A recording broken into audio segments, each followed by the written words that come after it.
नमस्कार, मैं जुकान। दिन भर की खबरों में सबसे पहले डालते हैं नजर आज के मुख्य समाचारों पर। टाउन पुलिस थाना का नवाचार, ईगल आई हेल्पलाइन शुरू, सुने मकानों में चोरी की वारदातों को रोकने के लिए उठाया कदम। रोडवेज कर्मचारी बोले अभी तो लिया विदाई है, आगे और लड़ाई है। मांगों को लेकर जारी चरणबद्ध आंदोलन के तहत 2 दिवसीय धरना शुरू। जिला कारागृह में किया प्रदर्शन, रास्ता भी रोका। जेल में बंदी की ओर से आत्महत्या करने के मामले में निष्पक्ष जांच की मांग। राजगढ़ एमपीजी कॉलेज को मिला ग्रीन चैंपियन अवार्ड, ऑनलाइन कार्यशाला में कुलपति ने प्रदान किया अवार्ड। शिव शक्ति योजना के परिवर्तित स्वरूप का विरोध, कलेक्ट्रेट पर प्रदर्शन। निर्माण कार्य करने वाले मिस्त्री मजदूर हुए शामिल। अब खबरें विस्तार से।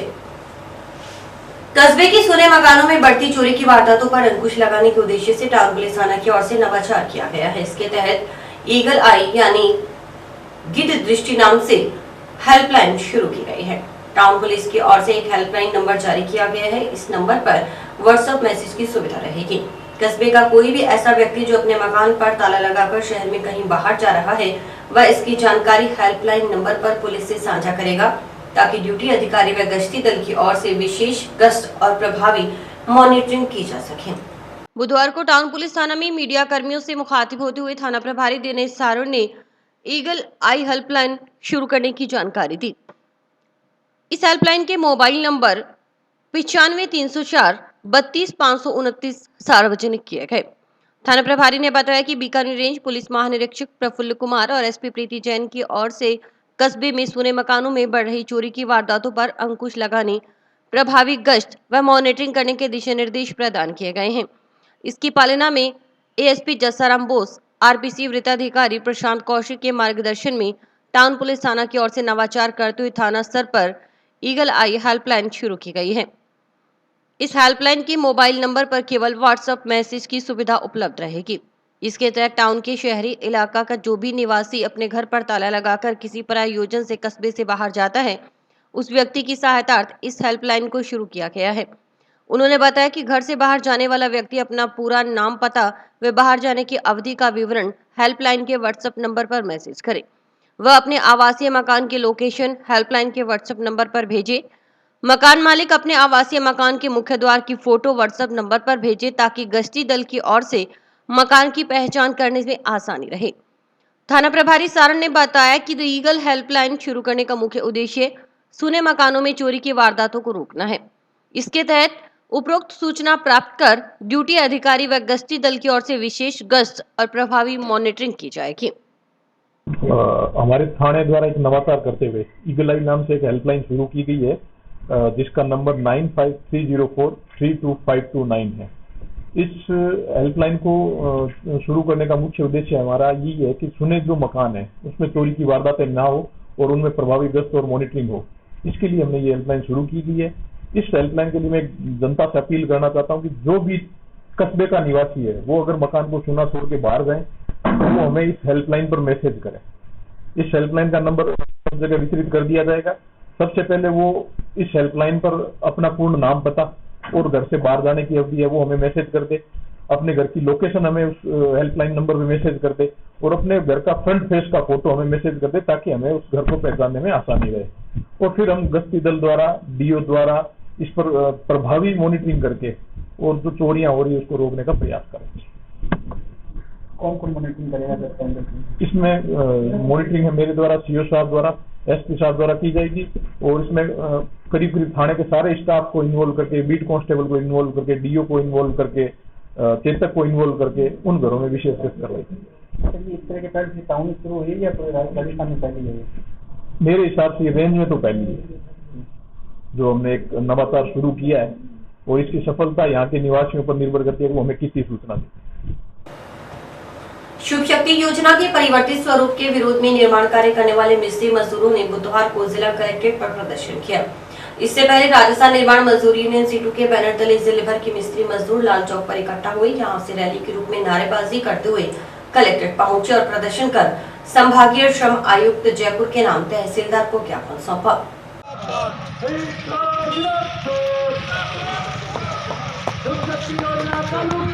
एक बार मेरे पेज से लाइक कर देना, एक बार मैं आपको जिंदाबाद।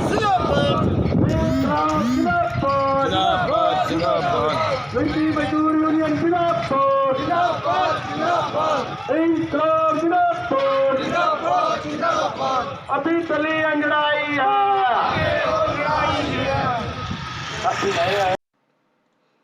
ज्ञापन में बताया कि भवन व अन्य सनिर्माण श्रमिक कल्याण मंडल की बैठक में शुभ शक्ति योजना में परिवर्तित स्वरूप का मसौदा प्रस्तुत किया गया था। सारे श्रम संगठनों ने इसे स्वीकार किया था। मंडल अधिकारियों की ओर से इस पर विचार कर श्रम संगठनों की राय जाने की मंशा जाहिर की गई। बोर्ड में मौजूद श्रमिक प्रतिनिधियों का कहना है कि निर्माण यथार्थ रूप से प्रसारित नहीं किए गए। यह परिवर्तित रूप श्रम विभाग अपनी असफलताओं व श्रमिकों के फंड को मनमाने ढंग से व्यय करने और कोष को रिक्त कर देने के कृत्य को छिपाने के लिए प्रस्तुत किया गया है।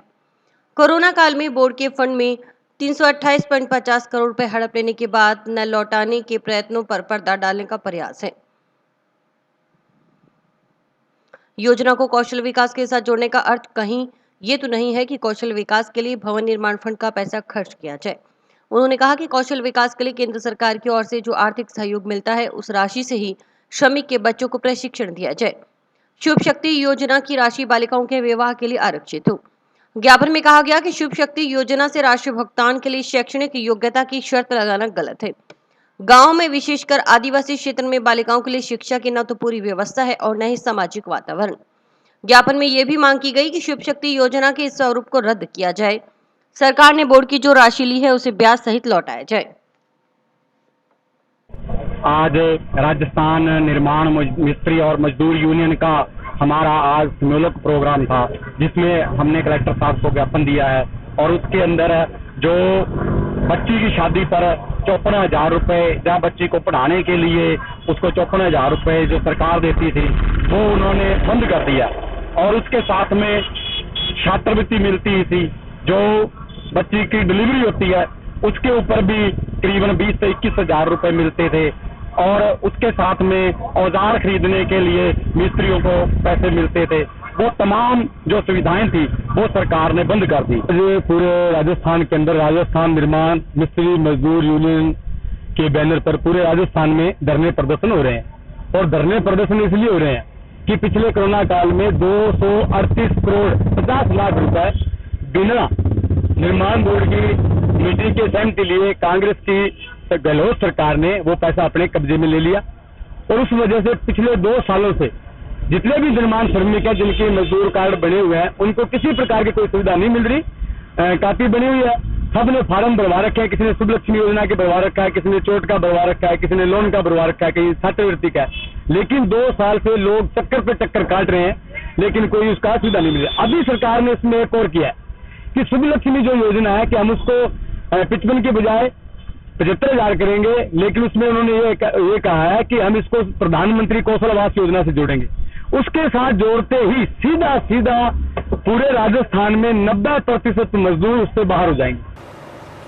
राजस्थान रोडवेज संयुक्त मोर्चा के प्रदेश स्तरीय आह्वान पर जारी चरणबद्ध आंदोलन के तहत बुधवार को रोडवेज कर्मचारियों ने अपनी 11 सूत्रीय मांगों के समर्थन में जंक्शन स्थित रोडवेज डिपो में 2 दिवसीय धरना शुरू कर दिया। पहले दिन 50 रोडवेज कर्मचारियों को माला पहनाकर धरने पर बैठाया गया। धरना गुरुवार को भी जारी रहेगा।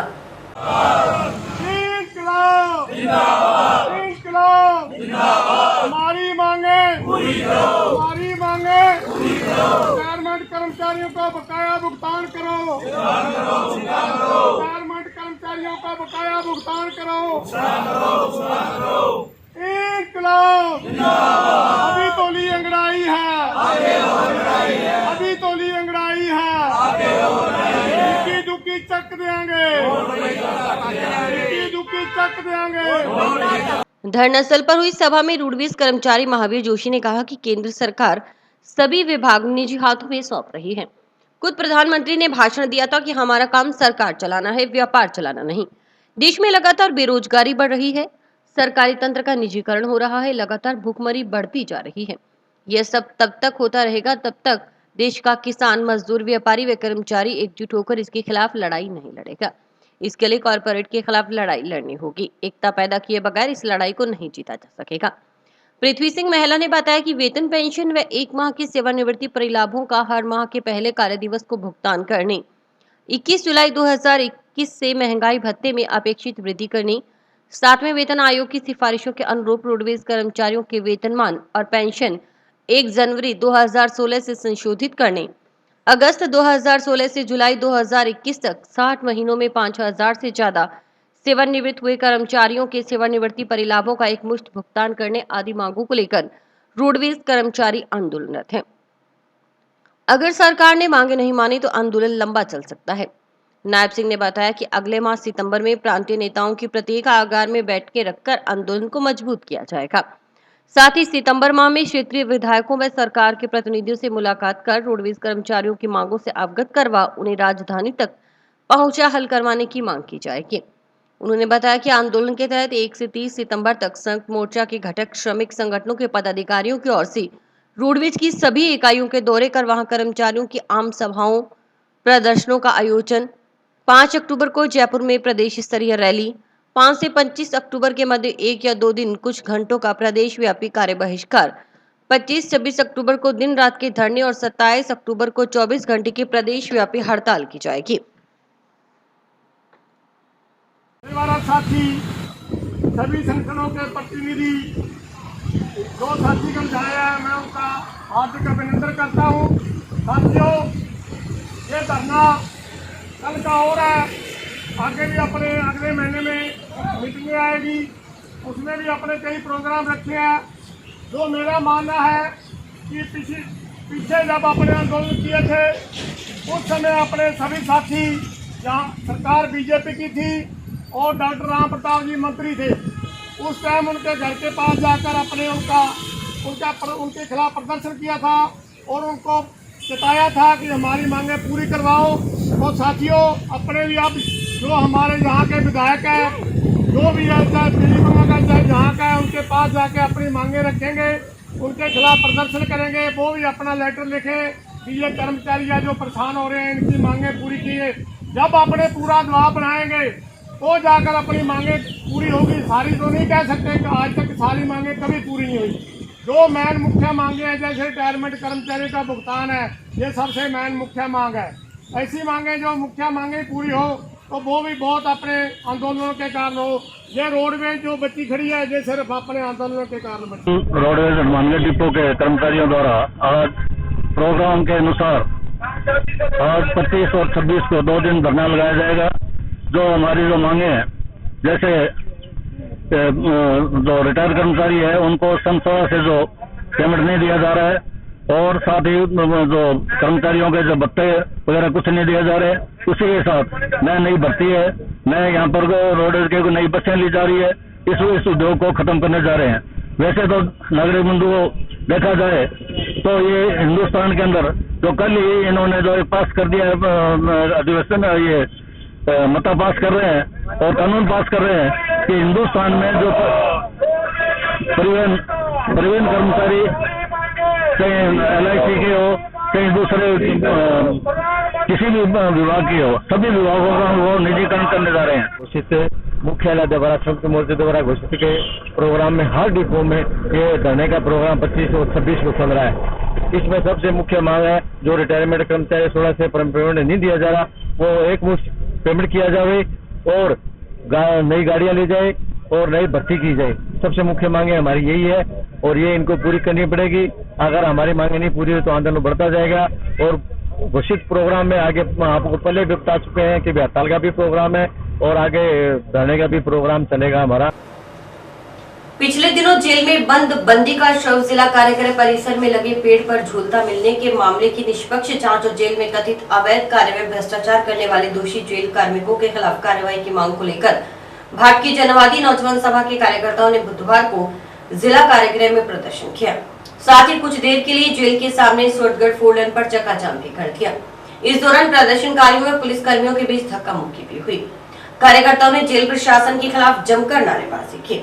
मौके पर पहुंचे नायब तहसीलदार को कलेक्टर के नाम मांगों के संबंध में ज्ञापन सौंपा गया। प्रदर्शन में चक्काजाम कर रहे DYFE कार्यकर्ताओं ने जेल के उप कार्यपाल सहित अन्य कार्मिकों पर कई तरह के गंभीर आरोप लगाए।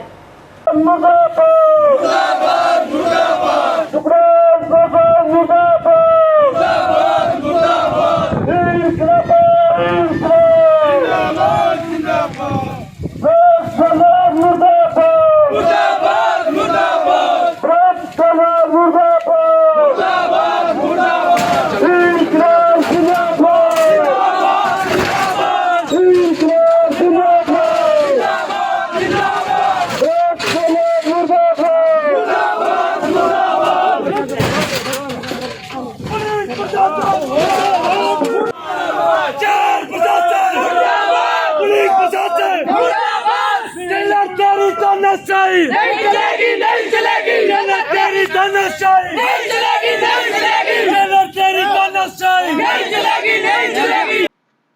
इस दौरान हुई सभा को संबोधित करते हुए वक्ताओं ने कहा कि जेल के उप कार्यपाल सहित अन्य कार्मिकों की ओर से मिलकर भारी भ्रष्टाचार किया जा रहा है। जेल के अंदर मादक व नशीले पदार्थों सहित अन्य प्रतिबंधित वस्तुएं बंदियों तक पहुंचाई जा रही हैं। ये सब सामग्री बंदियों तक पहुंचाने के लिए बाकायदा अलग अलग सुविधा शुल्क निर्धारित है।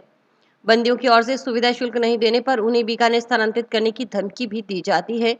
इस तरह के आरोप वक्ताओं ने लगाए। डीवाईएफआई की ओर से जेल में चल रहे भ्रष्टाचार की जांच पूर्व में पुलिस उप अधीक्षक की ओर से की जा रही है। वक्ताओं ने आरोप लगाया कि जेल परिसर के अंदर व बाहर लगे पेड़ों को भी बिना किसी अनुमति से कटवाकर लकड़ी को बेचकर पर्यावरण को नुकसान पहुंचाया गया है। जेल में बंदियों से नियम विरुद्ध तरीके से कार्य करवाया जाता है। जेल में चल रहे अवैध कार्यों वसूली से बंदियों तथा उनके परिजनों का बुरा हाल है। जेल कार्मिकों की ओर से प्रताड़ित सोनू नाम के एक बंदी ने दुष्प्रेरित होकर पेड़ से लटक कर जान दी थी। इस घटना से पहले सोनू को जेल कार्मिकों की ओर से बुरी तरह से पीटा गया था। उन्होंने बताया कि इसके खिलाफ पूर्व में 17 अगस्त को विभिन्न संगठनों की ओर से जेल के समक्ष धरना देकर विरोध प्रदर्शन किया गया था, लेकिन अभी तक कोई कार्रवाई नहीं हुई। उन्होंने जिला कारागृह में चल रहे भ्रष्टाचार की जांच करवाकर दोषी कर्मचारियों के खिलाफ कार्रवाई करने की मांग की। प्रदर्शन किया है, यहाँ अंदर भ्रष्टाचार चल रहा है उसके खिलाफ, और यहाँ जो प्रताड़ना चल रही है, जो कमजोर कैदी है उनको मजबूत कैदियों से पिटवाया जाता है, यहाँ पर वसूली होती है, अंदर नशा बिकता है। हमने इसके खिलाफ आज प्रदर्शन किया है, और अगर ये कार्रवाई इन पर नहीं हुई तो हम आगे प्रदर्शन तेज करेंगे, यहाँ पर धरना करेंगे, आंदोलन करेंगे। आज से 7 दिन पूर्व हम ज्ञापन देकर गए कि सोनू नाम के एक नौजवान की यहाँ जेल के अंदर, जिनको आत्महत्या बता रहे हैं, हम उनको हत्या बता रहे हैं, क्योंकि उनको बुरी तरह से जेल में पीटा, लगातार पैसों के लिए लगातार प्रताड़ित किया, इसलिए उन्होंने आत्महत्या कर ली। और आए दिन जेल के अंदर जुआ, सट्टा, चिट्टा, पता नहीं कौन कौन से दो जैसे बाहर नहीं मिलते, पता नहीं जेल में कहां से आते हैं। हम ये मांग करते हैं कि जो हथियार पकड़े, हर बार जब भी रेड बढ़ती है हथियार पकड़े जाते हैं, चिट्टा पकड़ा जाता है, हर बार एक सामान पकड़ा जाता है जो लोग नहीं अंदर जाने के लिए, हर बार जो बंदी है, जो नियमानुसार बंदियों से काम नहीं करवाया जा सकता, उन बंदियों से जो ज्यादा से ज्यादा काम करवाया जाता है, एक मजदूर की तरह अंदर काम करवाया जाता है। और घरों से जो लोग यहाँ आते हैं, जो मिलने के लिए आते हैं, जो कपड़े देने के लिए आते हैं, जो भी आते हैं, उनके साथ बड़े दुर्व्यवहार करते हैं, जो पैसे देते हैं उनसे उनको मिलवाया जाता है। हम चाहते हैं कि तुरंत प्रभाव से इसको बर्खास्त किया जाए और बढ़िया न्याय एजेंसी है, जो न्यायिक एजेंसी है, उससे जांच करवाई जाए। भारतीय जनवादी नौजवान कमेटी की तरफ से एक ज्ञापन दिया गया माननीय जिला कलेक्टर महोदय के नाम से।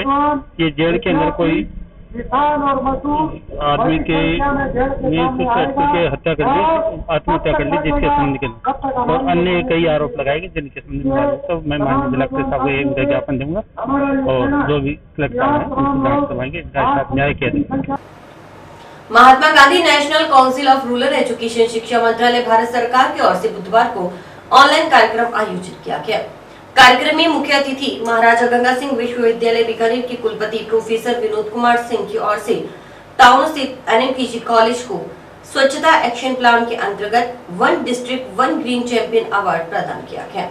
ऑनलाइन कार्यशाला के आयोजक कार्यक्रम समन्वयक डॉक्टर समर्थ शर्मा ने भारत सरकार की ओर से संचालित स्वच्छता एक्शन प्लान के उद्देश्य और संचालित गतिविधियों की जानकारी दी। कार्यक्रम समन्वयक डॉक्टर मनीषा जगताप ने 2021-22 में दिए जाने वाले इस अवार्ड के लिए स्वच्छता एक्शन प्लान के अंतर्गत संचालित की जाने वाली गतिविधियों के बारे में जानकारी दी। कुलपति प्रोफेसर सिंह ने जिले के सभी कॉलेजों और संस्थानों की आयोजित ऑनलाइन कार्यशाला में एनएमपीजी कॉलेज हनुमानगढ़ को स्वच्छता एक्शन प्लान के अंतर्गत 1 डिस्ट्रिक्ट 1 ग्रीन चैंपियन अवार्ड प्रदान किया। यह award Mahatma Gandhi National Council of Rural Education शिक्षा मंत्रालय भारत सरकार की ओर से प्रदान किया गया है। से आचार्य डॉक्टर कमल मिश्रा ने ऑनलाइन कार्यशाला में मुख्य अतिथि कार्यक्रम संयोजक Mahatma Gandhi National Council of Rural Education शिक्षा मंत्रालय भारत सरकार के कार्यक्रम समन्वयकों और इससे जुड़े हुए सभी संकाय सदस्यों का परिचय दिया। साथ ही गत वर्ष के दौरान महाविद्यालय में संरचनात्मक विकास, स्वच्छता, सौंदर्यीकरण, नहरी पानी व्यवस्था और वृक्षारोपण आदि के बारे में जानकारी थी। राष्ट्रीय सेवा योजना के जिला समन्वयक डॉक्टर विनोद जांगिड़ ने स्वच्छता एक्शन प्लान के अंतर्गत महाविद्यालय में किए गए कार्यों, जिसमें कचरा प्रबंधन, जल संरक्षण, पर्यावरण संरक्षण, ग्रीनरी मैनेजमेंट आदि के संबंध में विचार साझा किए। इस मौके पर कॉलेज प्राचार्य का कहना था कि आज का दिन महाविद्यालय परिवार के लिए गौरव का दिन है। यह अवार्ड महाविद्यालय में गत वर्षों के दौरान पर्यावरण संरक्षण, जल संरक्षण आदि के क्षेत्र में किए गए कार्यों की प्रामाणिकता का प्रतीक है। उन्होंने इस अवार्ड के लिए मुख्य अतिथि Mahatma Gandhi National Council of Rural Education, शिक्षा मंत्रालय, भारत सरकार के कार्यक्रम आयोजकों तथा इसमें हिस्सा लेने वाले सभी संकाय सदस्यों का आभार जताया। ऑनलाइन कार्यशाला में जिले की विभिन्न उच्च शिक्षण संस्थाओं तथा महाविद्यालय के संकाय सदस्यों ने भाग लिया। आज महात्मा गांधी राष्ट्रीय ग्रामीण शिक्षा परिषद भारत सरकार के एजुकेशन डिपार्टमेंट न्यू दिल्ली से महाविद्यालय को डिस्ट्रिक्ट ग्रीन चैंपियन अवार्ड दिया गया। यह अवार्ड हमारे इस प्रोग्राम के जो आज ऑनलाइन प्रोग्राम किया गया, उस प्रोग्राम के हमारे चीफ गेस्ट जो थे ऑनरेबल हमारे वाइस चांसलर MGSU बीकानेर के प्रोफेसर विनोद कुमार सिंह थे। उनके कर कमलों से हमें ऑनलाइन यह अवार्ड हासिल हुआ है, जिसके लिए मैं महाविद्यालय और सभी हमारे मानगढ़ के जो इस महाविद्यालय से जुड़े हुए पूर्व छात्र उन सभी को मैं बधाई देना चाहूँगा और स्टाफ को सभी को बधाई देना चाहूँगा आपके इस चैनल के माध्यम से। ये स्वच्छ भारत और स्वस्थ भारत के सपने को साकार करने के लिए महाविद्यालय ने जो लगातार पिछले 1.5-2 साल से कार्य किए हैं, स्वच्छता के ऊपर न्यू एजुकेशन पॉलिसी के तहत कि विद्यार्थियों के सर्वांगीण विकास के लिए हमें भरपूर अपने काम करने चाहिए, कोविड कंट्रोल में हमें अपना योगदान देना चाहिए। और सबको देखते हुए महाविद्यालय ने लगातार 1.5 वर्ष से जो कार्य किया, उसके लिए हमें महात्मा गांधी राष्ट्रीय ग्रामीण शिक्षा परिषद के द्वारा ये जो अवार्ड दिया गया है, ये इसके लिए इस महाविद्यालय के साथियों को, मेरे सभी साथी टीम को बधाई मैं देना चाहूँगा। मुख्यमंत्री निःशुल्क दवा योजना में हेरफेर कर नशीली टैबलेट निकालने वाले मुख्य आरोपी को जंक्शन पुलिस ने बुधवार को न्यायालय में पेश कर रिमांड मंजूर करवाया है। प्रारंभिक पूछताछ में आरोपी रिंकू कुमार ने 2 दिन पहले नशीली टैबलेट सहित पकड़े गए युवक शौकत अली उर्फ खट्टू को नशीली टैबलेट बेचने की बात स्वीकारी है। इस मामले में पुलिस उसे भी प्रोडक्शन वारंट पर गिरफ्तार करेगी। मामले की जांच थाना प्रभारी नरेश गया कर रहे हैं। गौरतलब है कि टाउन थाना के ASI संजू रानी के नेतृत्व में पुलिस टीम ने मंगलवार रात टाउन से सतीपुरा बाईपास रोड पर कार्रवाई करते हुए रिंकू कुमार के कब्जे से NDPS घटक युक्त 400 नशीली टैबलेट बरामद की। साथ ही नशीली टैबलेट की तस्करी में इस्तेमाल बाइक को भी जब्त कर NDPS एक्ट के तहत मामला दर्ज किया गया। पूछताछ में खुलासा हुआ कि आरोपी रिंकू जंक्शन स्थित जिला औषधि भंडार में हेल्पर के पद पर संविदा पर कार्य करता है। वह राजकीय चिकित्सालयों में मरीजों को निःशुल्क दी जाने वाली दवाओं को अपने कार्य समय में मौका देकर निकाल लेता था और कहीं दूसरे स्थान पर छुपा देता। बाद में डिमांड के अनुसार आगे नशा बेचने वालों को सप्लाई कर देता था। वह लंबे समय से इस कार्य में संलिप्त है। सोमवार को 600 नशीली टैबलेट सहित पकड़े गए शौकत उर्फ खट्टू को भी उसी ने नशीली टैबलेट उपलब्ध करवाई थी। पुलिस के अनुसार इस गिरोह में और कौन-कौन लोग शामिल हैं, इसके बारे में आरोपी से पूछताछ की जा रही है। हमारे द्वारा नशे की रोकथाम के लिए कार्रवाई की गई थी, जिसमें सबसे ये सामने आया कि वो मुख्यमंत्री निःशुल्क दवा वितरण योजना में वितरित की जाने वाली दवाइयाँ थी, जिसका एक प्रॉपर रिकॉर्ड संधारित होता है। लेकिन वो दवाइयाँ यहाँ नशा सप्लायरों के हाथ लग गई और हमने उनसे बरामद की है, जिसमें सबसे पहले हमने शौकत अली और खट्टू नाम के व्यक्ति को अरेस्ट किया था 600 टैबलेट के साथ। उसके द्वारा किसी रिंकू नाम के व्यक्ति से ये गोलियां खरीद की गई थी। कल रिंकू के खिलाफ कार्रवाई करते उससे भी 400 नशीली एल्प्राजोलम की टैबलेट जो भी मुख्यमंत्री निःशुल्क दवा योजना वितरित की जाने वाली गोलियां थी, वो हमने बरामद की है। और रिंकू है वो जिला औषधि भंडार है, उसमें एक हेल्पर के रूप में, संविदा कर्मी के रूप में कार्य करता था। वो व्यक्ति वहां से गोलियां निकालकर कहीं दूसरे स्थान पर छुपा देता था और फिर इन नशा सप्लायरों की डिमांड के अनुसार उनको सप्लाई कर देता था। इस काम में कौन कौन शामिल है, इसके संबंध में अग्रिम अनुसंधान श्री नरेश जी गेरा, SHO पुलिस थाना हनुमानगढ़ जंक्शन द्वारा किया जा रहा है। मुख्यमंत्री निःशुल्क योजना के तहत मरीजों को वितरित होने वाली NDPS घटक युक्त 600 नशीली टैबलेट बरामदगी के मामले में गिरफ्तार आरोपी ने पूछताछ में कई खुलासे किए। आरोपी शौकत अली उर्फ खट्टू ने रिमांड अवधि के दौरान पुलिस को जो जानकारी दी, उसके अनुसार वह काफी समय से नशा बेचने का काम करता आ रहा है। करीब 15-20 दिन पहले उसने खुद के पैर में नशे का इंजेक्शन लगाया था। इंजेक्शन के रिएक्शन से उसके पैर में रेशा पैदा हो गया। इस कारण उसका पैर खराब हो गया। अब उससे काम नहीं होता, वह लाठी के बिना सहारे चल नहीं सकता। रिमांड अवधि के दौरान आरोपी ने बताया कि वह चकज्वाला सिंह वाला के वार्ड नंबर 1 निवासी रिंकू से नशे की गोलियां मंगवाकर बेच देता है। रिंकू से यह नशीली गोलियां 8 अगस्त को देकर गया था। रिंकू जिला औषधि विभाग हनुमानगढ़ जंक्शन में काम करता है। वह उसे सरकारी विभाग से नशे की गोलियां लाकर उसे दे देता। 10 पत्तों के रिंकू उससे 350 रुपए लेता। उधर जंक्शन पुलिस ने अनुसंधान पूर्ण होने के बाद आरोपी शौकत अली उर्फ खट्टू को बुधवार को न्यायालय में पेश कर न्यायिक अभिरक्षा में जेल भेज दिया। अब इस मामले में पुलिस रिंकू को भी प्रोडक्शन वारंट पर गिरफ्तार कर लाई। रिंकू कुमार को भी टाउन पुलिस ने मंगलवार को नशे में इस्तेमाल होने वाली 400 नशीली टैबलेट सहित गिरफ्तार किया था। 400 नशीली टैबलेट बरामदगी मामले में रिंकू का बुधवार को रिमांड मंजूर करवाया गया है।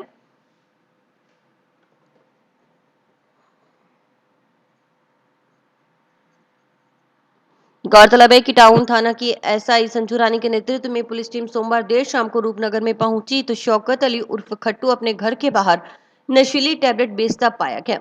पुलिस ने शौकत अली उर्फ खट्टू को गिरफ्तार कर उसके कब्जे से 60 पत्तों में भरी एनडीपीएस घटक युक्त 600 अल्प्रोजोलम टैबलेट बरामद की थी।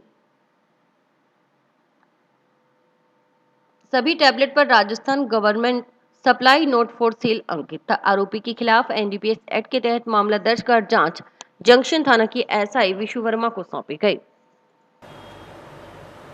बाइक सवार 2 जनों से 400 ग्राम अफीम बरामदगी के मामले में गिरफ्तार जोधपुर जिले के फलौदी निवासी सप्लायर को जंक्शन पुलिस गुरुवार को न्यायालय में पेश करेगी।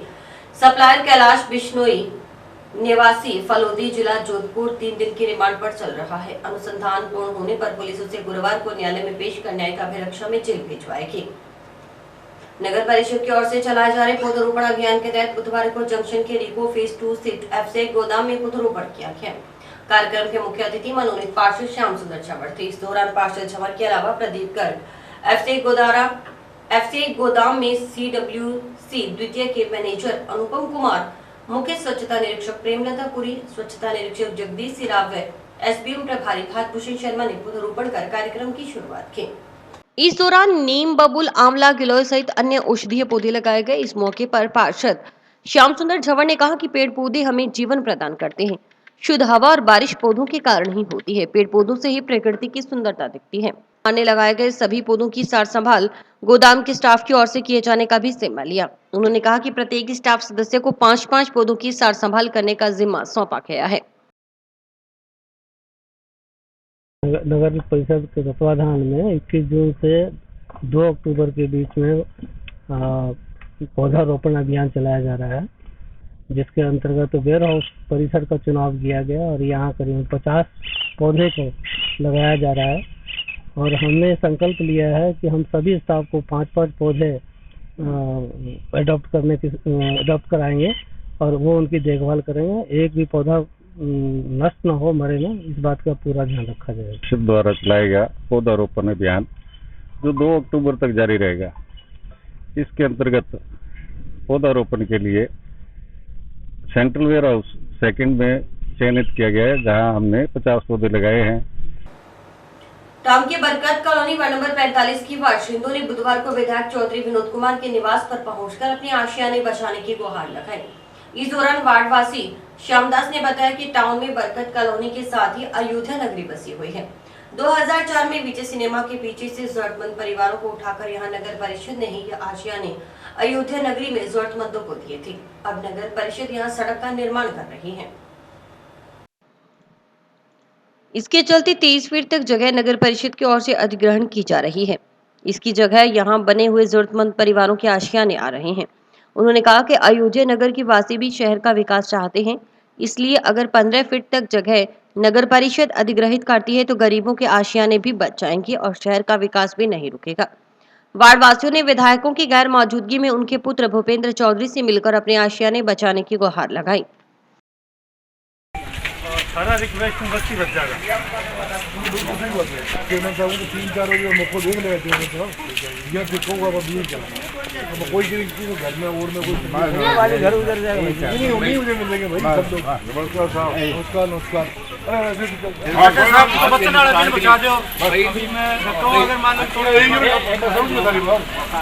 हाँ वो चेयरमैन साहब 3 और 4 सभी हम आपके पास आए हैं आपकी समस्या बड़ी समस्या विस्तारण करेंगे। वो नहीं फुट का कह रहे हैं हम कह रहे हैं 15 फुट देने के लिए तैयार हैं। घर बचा है 5 फुट किसी का आप वो कह रहे थे पार्षद जी है फाइलिंग दिलाना सर मुझे थके रहे हो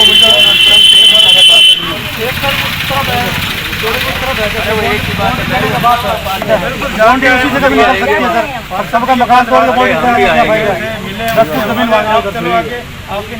आएंगे आएंगे बात हो जाएगा समस्या कोई बड़ी चिंता ना करो कोई बात की सारा फायदा।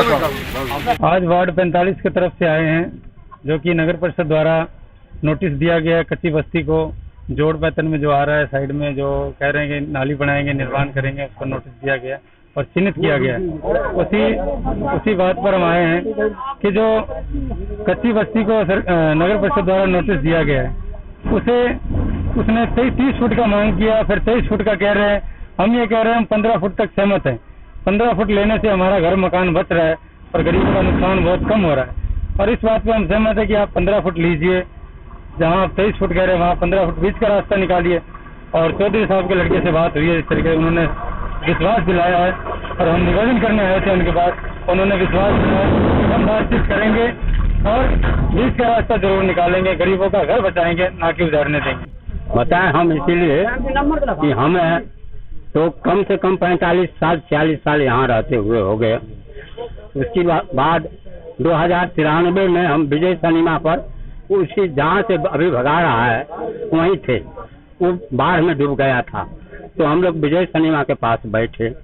2004 में नगर पालिका ही बैठाया है वहाँ जिस जगह अभी हटाने का आता है नगर पालिका ही ज्वाला तक रोड पर विजय सिनेमा के बैक साइड में था ये अयोध्या नगरी वहाँ से नगर पालिका उठाकर वहाँ बैठाया है।